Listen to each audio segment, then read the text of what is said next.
Dear students, MA final की इस class में आपका स्वागत। एमए फाइनल के 6th पेपर में हम आज निदेशालय व्यवस्था अर्थात डायरेक्टरेट सिस्टम का अध्ययन करेंगे, जिसके अंतर्गत हम देखेंगे कि निदेशालय व्यवस्था की आवश्यकता क्यों हुई, इसकी क्या विशेषताएं हैं। भारतीय शासन व्यवस्था 3 अंगों में विभक्त है: व्यवस्थापिका या विधायिका, कार्यपालिका एवं न्यायपालिका, जिसमें कार्यपालिका की भूमिका सर्वाधिक व्यापक है। जहां व्यवस्थापिका या विधायिका केवल कानून एवं नीति के निर्माण का कार्य करती है, वहीं न्यायपालिका इन कानूनों की व्याख्या करती है, जबकि कार्यपालिका का कार्य सरकार के समस्त कानूनों एवं नीतियों का क्रियान्वयन तथा जन कल्याण की प्रत्येक गतिविधि का संचालन करना है। संसदीय प्रणाली वाले देशों में राष्ट्रपति तथा राज्यपाल नाम मात्र की कार्यपालिका कहलाते हैं, जबकि मंत्रिमंडल या मंत्रिपरिषद वास्तविक कार्यपालिका होती है।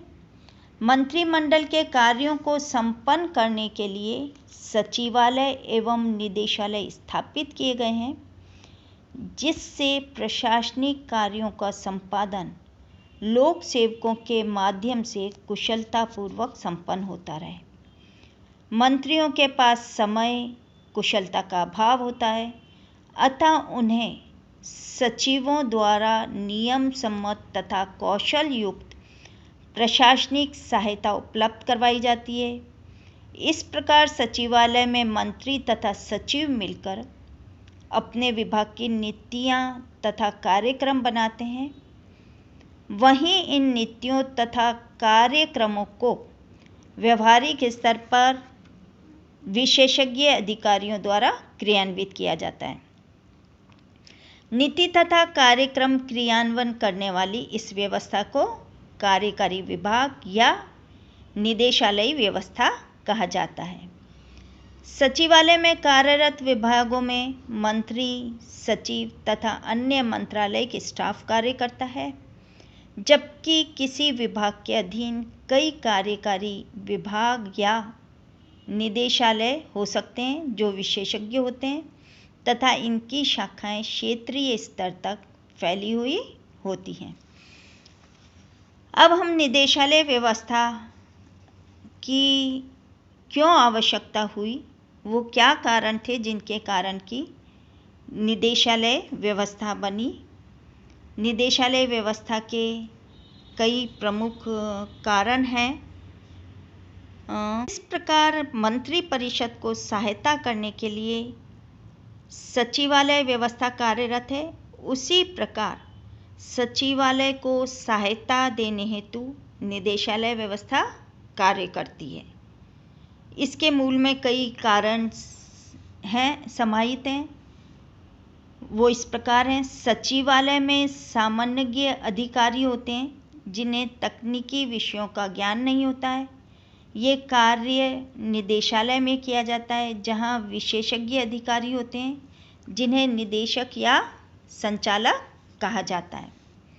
दूसरा जो एक और मुख्य कारण रहा कि सचिवालय नीति निर्माता तथा सरकार को महत्वपूर्ण विषयों पर परामर्श देता है, वहीं लोक नीतियों को लागू करने तथा जनता को सेवाएं उपलब्ध कराने का कार्य अधीनस्थ कार्यकारी विभाग करता है।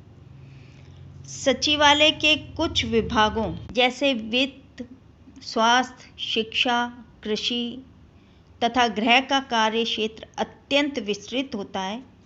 इस कार्य को मात्र सचिवालय ही संचालित नहीं कर सकता है, अतः इन कार्यों को एक विभाग के अधीन अनेक कार्यकारी विभाग या संस्थाएं ही कार्यों को पूर्ण कर सकती हैं।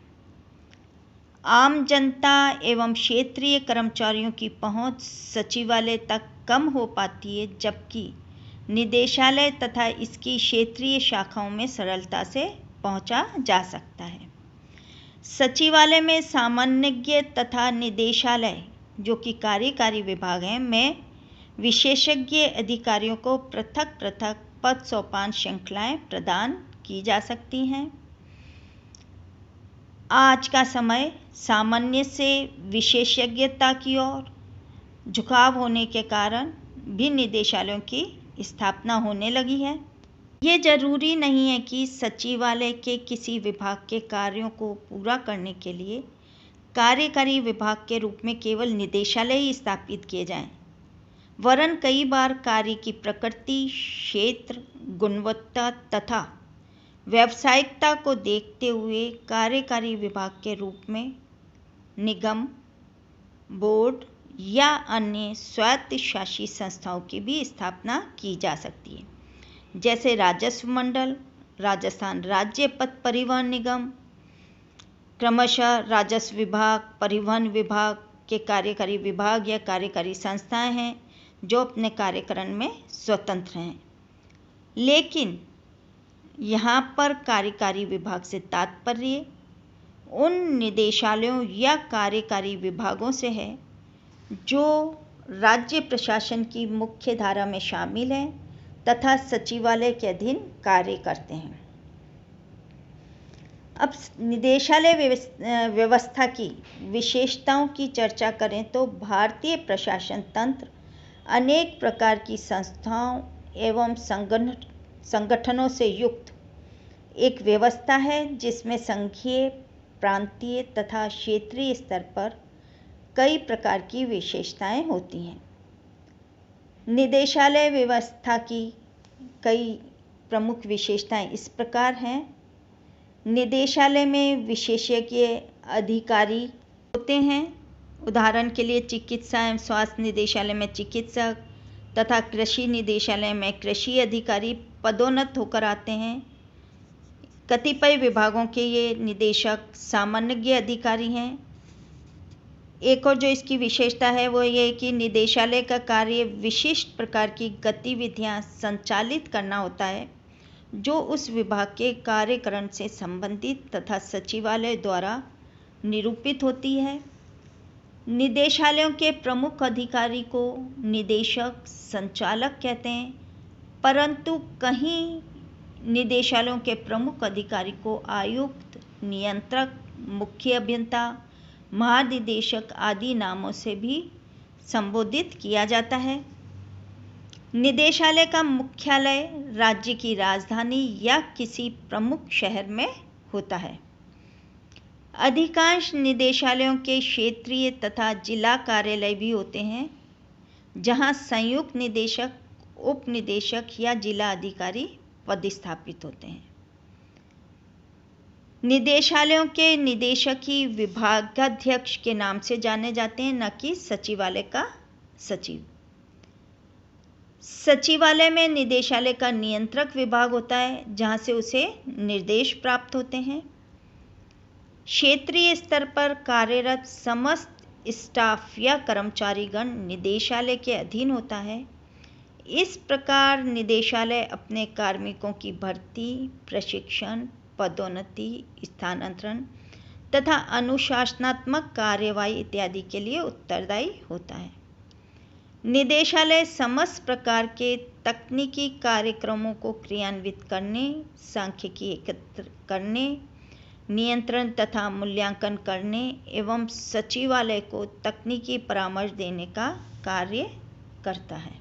अब हम राजस्थान में निदेशालय व्यवस्था की चर्चा करेंगे तो पाएंगे कि राजस्थान में देशी रियासतों के एकीकरण के पश्चात ही राज्य में सचिवालय तथा निदेशालय नामक प्रशासनिक संस्थाओं का उदय हुआ।